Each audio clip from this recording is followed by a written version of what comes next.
আজ চলে এলাম আরেকটি ক্ষীরের খুঁড়ি নিয়ে। ক্ষীরের খুঁড়ি দুটি অনেক দিন ঘরে পড়েছিল। অনেক দিন ধরে ভাবছিলাম এর ওপর কিছু আঁকিবুকি করব। যাই হোক, কাল একটা করে নেওয়ার পর আরেকটি পড়েছিল। আজ শুরু করলাম সেটির আঁকিবুকি। লাল আর কালো রং দিয়ে পুরো কভার করেছি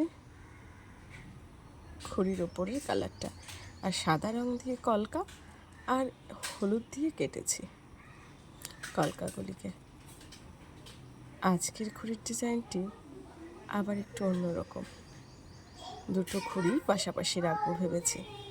কোনটি কেমন হয়েছে অবশ্যই একটি কমেন্ট করে জানিও। আর ভালো লাগলে আমার চ্যানেলটিকে সাবস্ক্রাইব করে দিয়ে আমার পাশে থেকো। সকলকে অনেক অনেক ধন্যবাদ আমার এই ভিডিওটি সম্পূর্ণ দেখার জন্য। সকলকে আরেকটি ভিডিও আসা পর্যন্ত টাটা।